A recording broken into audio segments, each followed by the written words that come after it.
Video like जरूर कर लीजिए और ऐसे वीडियो लगातार फ्री में पाने के लिए चैनल को तुरंत सब्सक्राइब कर लीजिए और बेल आइकन को जरूर टैप कर लीजिए ताकि आगे भी सारे वीडियो आपको मिलते रहे। यूट्यूब में फॉलो करते हैं तो प्लीज ये वाला फ्री टेलीग्राम चैनल जरूर ज्वाइन कर लीजिएगा। सारे नोटिफिकेशन सारे अपडेट यहीं पे आते हैं, ध्यान रखिए। हेलो फ्रेंड्स, आज की इस क्लास में हम लोग यूपी पीसीएस में आए हुए हिंदी के सी सेट प्रश्नों को हल करेंगे। आपका स्वागत है हमारे YouTube channel CSAT preparation पर। यह channel study for civil services के अधीन आने वाला एक चैनल है। आप हमारे चैनल को सब्सक्राइब कर लीजिएगा। इसके अतिरिक्त अगर आप स्टडी फॉर सिविल सर्विसेज से नहीं जुड़े तो आप इससे जुड़ सकते हैं। इसके लिए आप यूट्यूब पर फॉलो कर सकते हैं, टेलीग्राम पे फॉलो कर सकते हैं। साथ में अब यह चैनल प्ले स्टोर पर उपलब्ध है, तो आप प्ले स्टोर पर से भी इसे फॉलो कर सकते हैं। चलिए देखिए, आज की क्लास में थोड़ा सा एक आपसे निवेदन है कि फॉन्ट में टाइपिंग गड़बड़ी के कारण जितनी जगह ई की मात्रा लगाई गई थी, जब इसको पीपीटी से पीडीएफ में कन्वर्ट किया गया तो ये मात्रा हट गया है। तो यहाँ पे मैं हर जगह लगाते हुए चलूंगा। देखिए, ये पिछले वर्षों के प्रश्न है, प्रश्नों के विस्तृत हल के साथ। ठीक है, यहाँ पे मतलब जो भी पिछले वर्ष के प्रश्न है उसका विस्तृत हल देखा जाएगा। ठीक, चलिए स्टार्ट करते हैं। देखिए, जैसा कि मैंने आपको पहले ही बताया है, अगर आप हमारी टीम से जुड़ना चाहते हैं पैड ग्रुप से, हमारी टीम का पैड ग्रुप परचेज करना चाहते हैं तो ये संपर्क सूत्र है, आप यहाँ से संपर्क कर सकते हैं। इसके अतिरिक्त आप टेलीग्राम पे ये वाला लिंक सर्च करके फॉलो कर सकते हैं।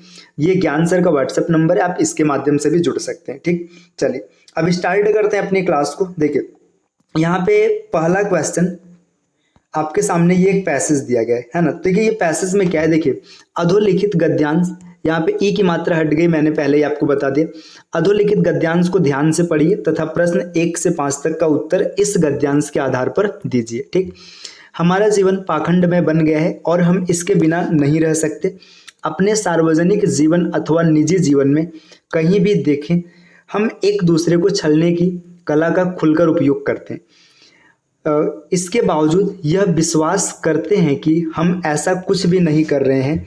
हम इस प्रकार की भाषा का प्रयोग करते हैं जिसकी उस अवसर पर कोई आवश्यकता नहीं होती। हम किसी भी बात को यह जानते हुए कि वह सही अथवा सत्य नहीं है, लेकिन उसके प्रति निष्ठा या विश्वास इस तरह प्रकट करते हैं जैसे हमारे लिए वही एकमात्र सत्य है। हम सब इसलिए सरलता से कर लेते हैं क्योंकि आज पाखंड एवं दिखावा हमारे जीवन का एक अभिन्न अंग बन गया है। आज हम में से अधिकांश लोगों की स्थिति मुंह में कुछ और मन में कुछ और वाली बन गई। देखिए, ये पैसेज दिया था, इस पैसेज को आपने पढ़ा। इसमें पढ़ने के बाद सरल सा पैसेज है, हर चीज आपको एकदम स्पष्ट रूप से दिख रही है। तो चलिए इस पैसेज के माध्यम से जो जो क्वेश्चन पूछा गया है उन क्वेश्चन का हम लोग उत्तर ढूंढते। देखिए, पहला क्वेश्चन है, छलने की कला का हम किस प्रकार उपयोग करते हैं। ठीक है, तो देखो पैसेज में जिक्र किया गया है कि छलने की कला का हम खुलकर उपयोग करते हैं। आवश्यकता अनुसार होगा ही नहीं, है ना, पूरी निष्ठा से नहीं, सरलता से नहीं, खुलकर। जो पैसेज है ना, पैसेज के हिसाब से ऑप्शन नंबर डी इसका सही आंसर होगा। चलिए अगले प्रश्न पर आते हैं। देखिए, अगला प्रश्न यहाँ पर दिया गया है, मुंह में राम बगल में छुरी, इसका अर्थ निम्न में से इसमें से किस वाक्य से पता चलता है। मतलब मुंह में राम बगल में छुरी, मतलब आपके मुख में तो कुछ और चल रहा है लेकिन मन में कुछ और चल रहा है, इसका मतलब ये होता है। देखिए, यहाँ पे इसका अर्थ दिया है, हम इस प्रकार की भाषा का प्रयोग करते हैं जिसकी इस अवसर पर कोई आवश्यकता नहीं, ये तो नहीं होगा, है ना। मुंह में कुछ और मन में कुछ और, यही इसका सही अर्थ होगा। मुख में राम या मुंह में राम बगल में छुरी, ये मुहावरे का सही अर्थ ये होता है। ठीक, तो आपका ऑप्शन नंबर बी सही हो जाएगा, तो आगे चेक करने की कोई आवश्यकता नहीं। चलिए अगले प्रश्न पर आते हैं। अगले प्रश्न में ये पूछा गया, हमारे जीवन का अभिन्न अंग, ये मात्रा है, हमारे जीवन का अभिन्न अंग किसे बना, हमने जीवन का अभिन्न अंग किसे बना लिया है। ठीक, देखिए, तो हमने जीवन का अभिन्न अंग किसे बना लिया है, पाखंड और दिखावे को, यही इसका सही ऑप्शन हो जाएगा। निष्ठा एवं विश्वास नहीं है, सरलता नहीं है। ठीक है, पाखंड और दिखावा यही जिक्र किया गया था, तो आप यहाँ पे स्पष्ट है कि हमने पाखंड और दिखावे को अभिन्न अंग बनाया। क्वेश्चन नंबर 4 क्या बोल रहे हैं, क्वेश्चन नंबर 4 बोल रहे हैं, यह जानते हुए कि बात गलत है हम उसके प्रति निष्ठा क्यों प्रकट करते हैं, क्योंकि। देखिए, आपको पता है एक बात गलत है फिर भी आप उसके प्रति निष्ठा प्रकट कर रहे हैं, इसका सबसे बड़ा कारण पता है क्या है, आप असत्य चीज को सत्य दिखाना चाहते हैं। या तो ये आप करना चाहते हैं, या तो कोई गलत बात है जिसे आप सही साबित करना चाहते हैं। तो ऑप्शन देखते हैं। देखिए, दूसरों को छलने हेतु, ऐसा नहीं है, छलना चाहते हैं, ऐसा नहीं है, दूसरे को छलना नहीं चाहते, है ना। असत्य को सत्य में बदलना चाहते हैं, तो ये इसका सही ऑप्शन हो जाएगा। देखिए आप और आगे देखिए, पाखंड और दिखावा हमारे जीवन का अभिन्न अंग बन गया, ये नहीं होगा, हम दिखावा करना चाहते हैं। देखिए ये तीनों ऑप्शन होल्ड कर रहे हैं, है ना, तीनों ऑप्शन हो सकते हैं, लेकिन जो पैसेज था, पैसेज में जिक्र किया था कि हम असत्य को सत्य में बदलना चाहते हैं, इसलिए इसका ऑप्शन सही हो जाएगा, ऑप्शन नंबर बी।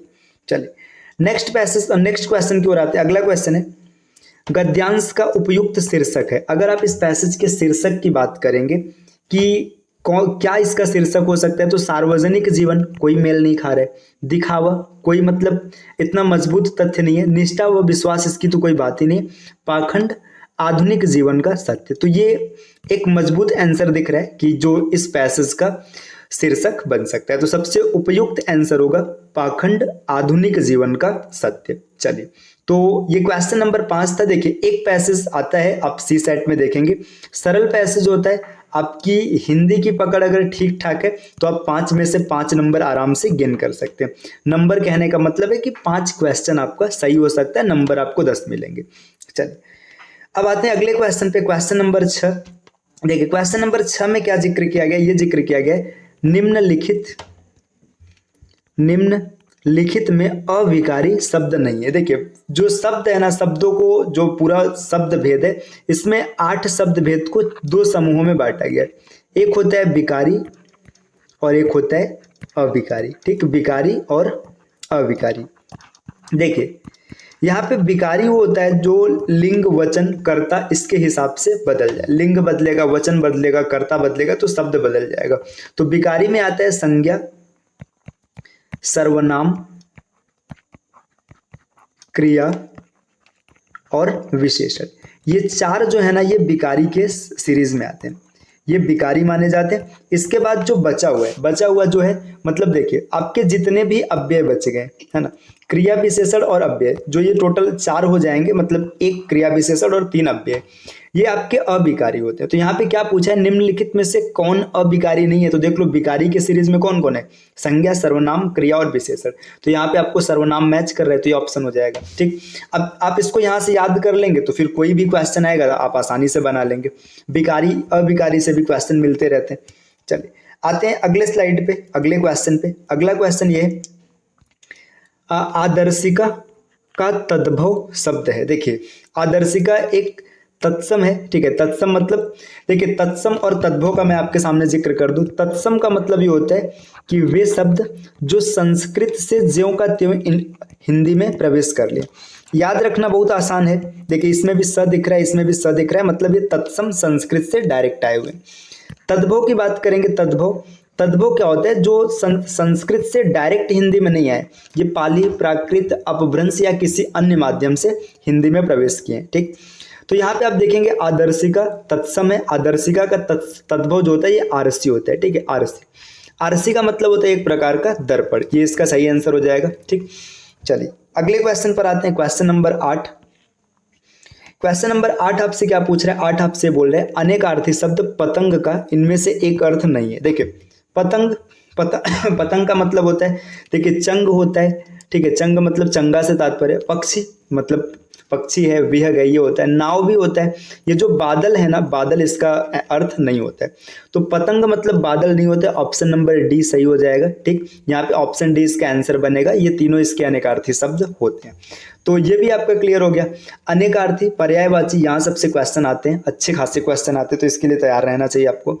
चलिए अगला क्वेश्चन है, निम्नलिखित, देखिए निम्नलिखित में से कौन तत्सम शब्दों की जोड़ी नहीं है, मतलब कौन ऐसा है जहाँ पे तत्सम शब्द नहीं है। देखिए ये कर्म, यहाँ पे विधा होगा, दधि भात होगा, मत्स्य, मृग और ज्ञान क्षेत्र। देखिए तत्सम तद्भव, अभी मैंने पिछले क्वेश्चन में जिक्र किया है, तत्सम तद्भव क्या होता है, तत्सम संस्कृत से डायरेक्ट आए हुए हैं और तद्भव अपना रूप बदल के आए हुए हैं, ठीक है। देखिए इसमें तत्सम शब्दों की जोड़ी नहीं, देखिए कर्म और विधा दोनों तत्सम है, ठीक। यहाँ पे देखिए दधी और भात, यही ना आपका ये मतलब आंसर बन जाएगा, ये जोड़ी नहीं है। ठीक, देखिए मत्स्य मृग ये भी है ये भी है, तो इसमें ऑप्शन नंबर बी आपका सही हो जाएगा। बी इस क्वेश्चन का सटीक आंसर बनेगा, ये तत्सम शब्दों की जोड़ी नहीं है। अगले प्रश्न पर आते हैं। अगला प्रश्न क्या है? अगला प्रश्न यहाँ पे कुछ ऐसा पूछा गया है, करपट का तद्भव रूप है। देखिए करपट, करपट एक तत्सम शब्द है ना। आपसे पूछ रहा है कि इस तत्सम शब्द का तद्भव रूप क्या होगा, तो करपट का मतलब होता है कपड़ा, है ना, कपड़ा, है ना। अब देखिए कपड़ा, अब यहाँ पे कपट नहीं होगा, कारपेट नहीं होगा, कपूर नहीं होगा, यहाँ पे कपड़ा इसका सही आंसर हो जाएगा।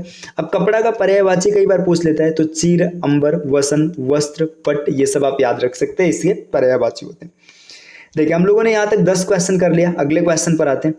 अगला क्वेश्चन क्या है? अगले क्वेश्चन की अगर जिक्र किया जाए, क्या है क्वेश्चन? देखिए निम्नलिखित, है ना, आज ये फॉन्ट की मिस्टेक पता नहीं कैसे सिस्टम में हो गई। देखिए निम्नलिखित में से सकर्मक क्रिया का वाक्य है। देखिए किसमें ना सकर्मक क्रिया का प्रयोग किया गया?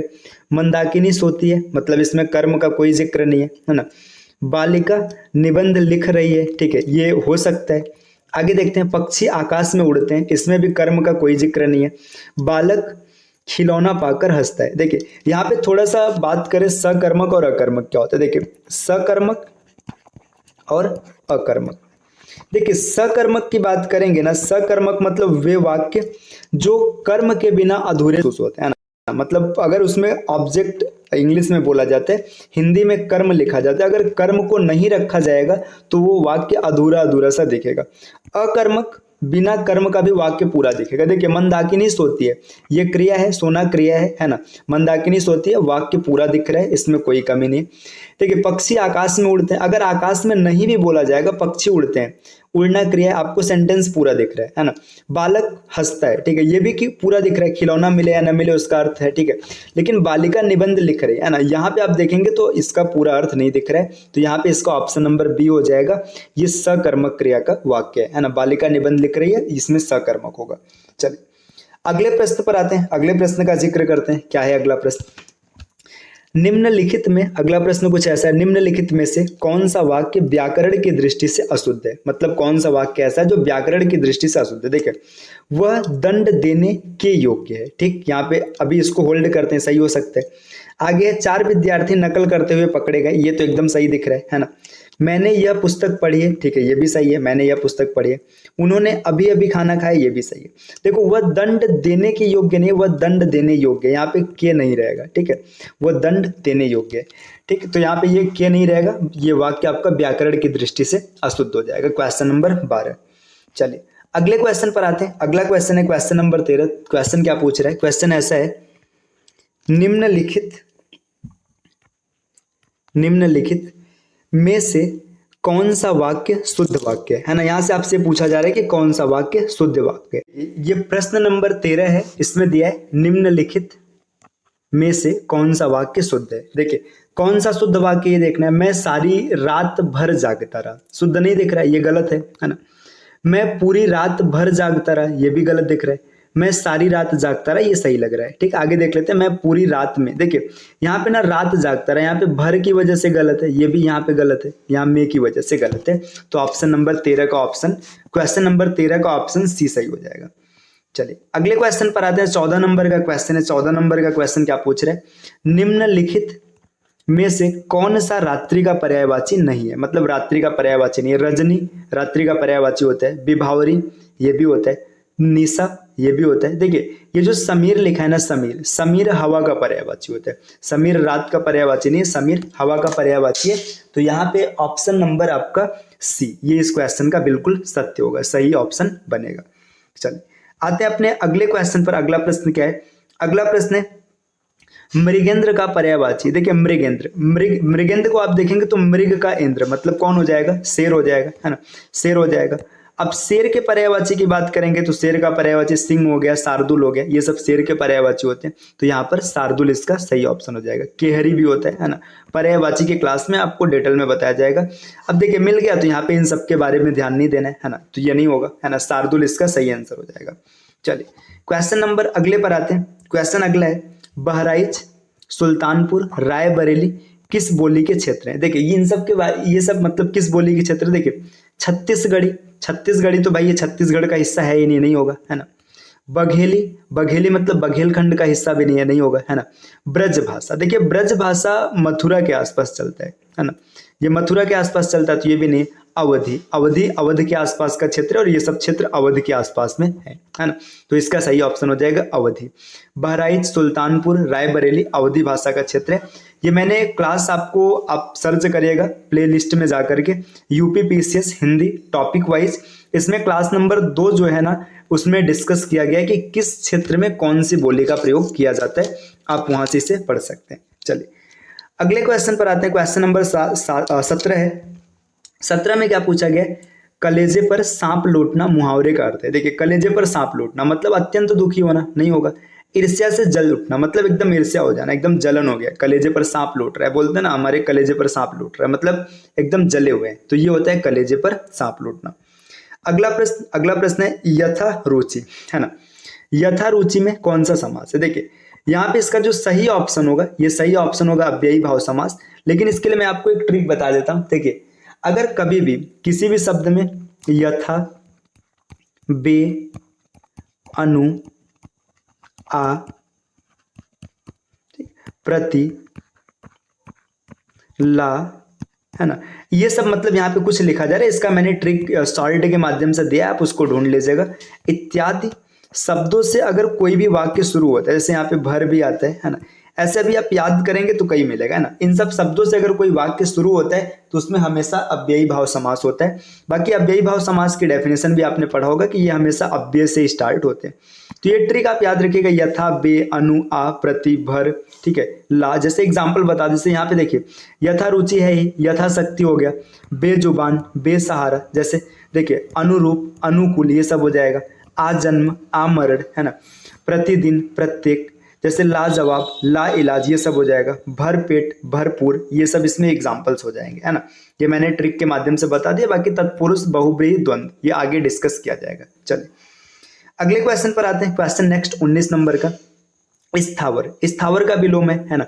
स्थावर का विलोम क्या होगा, स्थावर का मतलब क्या होता है, देखिए स्थावर का मतलब होता है जो बहुत ज्यादा चंचल है, तो चंचल इसका होगा नहीं, है ना, विलोम चाहिए। विलोम मतलब जो रुका हुआ है ना। देखिए यहाँ पे आप ध्यान दीजिए, सचल मतलब चलने योग्य, चंचल मतलब चलने योग्य, है ना। जंगम, जंगम मतलब देखिए चेतन मतलब भी चलने योग्य, जंगम मतलब क्या हो जाएगा, एकदम रुका हुआ है ना, तो इसका हो जाएगा जंगम। जंगम मतलब इसका उल्टा होता है स्थावर, ये हो जाएगा। चलिए क्वेश्चन नंबर 20 पर आते हैं। क्वेश्चन नंबर 20 है, निम्नलिखित में से शुद्ध शब्द है। देखिए कुमुदनी, है ना, कुमुदनी नहीं होता है, ये गलत हो जाएगा। इसका सही आंसर होता है कुमुदनी, कुमुदिनी, है ना, तो ये जहां पे मिलेगा सही होगा। ऑप्शन नंबर बी देखिए सही, यहाँ पे बड़ा हुए गलत है, ये भी गलत है। तो ये हम लोगों की क्लास रही, यहाँ पे हम लोगों ने 20 क्वेश्चन डिस्कस किया जो प्रीवियस ईयर के सी सेट के पेपर में आए हुए हैं। देखिए हिंदी एक इम्पॉर्टेंट सेक्शन है, अगर आप सी सेट की बात करेंगे तो यहाँ पर आपको हिंदी के तकरीबन 20 से 25 के आसपास क्वेश्चन मिल जाते हैं, है ना। कभी कभी थोड़ा बहुत कम ज़्यादा रहता है, और हिंदी एक ऐसा सेक्शन है जिसमें आप आराम से आंसर बना सकते हैं। अगर आप हिंदी में 15+ भी कर लेते हैं तो आपका काम थोड़ा सा आसान हो जाएगा, फिर मैथ्स में चीज़ें आप हल्के से भी करके निकाल लेंगे, रीजनिंग में भी हो जाएगा। तो इसलिए हिंदी को आपको थोड़ा सीरियस लेना है ना। हिंदी को कंप्लीट डिटेल में पढ़ना है तो आपको कुछ नहीं करना है, हमारे चैनल सी सेट प्रिपरेशन को सब्सक्राइब कर लेना है ना। और साथ में हमारी जो मेन ब्रांच है, मेन चैनल है स्टडी फॉर सिविल सर्विसेज, इसको भी आप सब्सक्राइब कर लीजिए और आप प्ले स्टोर पर जा करके स्टडी फॉर सिविल सर्विसेज का एप्लीकेशन इंस्टॉल कर लीजिएगा। यहाँ पे आपको हर प्रकार की क्लासेस की तैयारी कराई जाएगी, जैसा कि आप यहाँ पर देख सकते हैं। देखिए आप चाहे यूकेपीएससी की तैयारी कर रहे हैं, चाहे बीपीएससी की तैयारी कर रहे हैं, चाहे यूपी पीसीएस की तैयारी कर रहे हैं, यूपी ट्रिपल एससी हो गया, आरओ एआरओ जिसकी वैकेंसी संभावित है कि जल्दी आ जाएगी, तो इन सब की कंप्लीट तैयारी करने के लिए आपको कुछ नहीं करना है, छोटा सा काम करना है, हमारे चैनल सी सेट प्रिपरेशन को सब्सक्राइब करना है और साथ में स्टडी फॉर सिविल सर्विसेज के एप्लीकेशन को इंस्टॉल करना है और इसके पैड ग्रुप को परचेस करना है। तो चलिए मिलते हैं आपसे नेक्स्ट वीडियो में कुछ नए इन्फॉर्मेशन के साथ, कुछ नया लेकर के। तब तक के लिए आप अपना ख्याल रखिएगा। Take care, bye bye and thank you.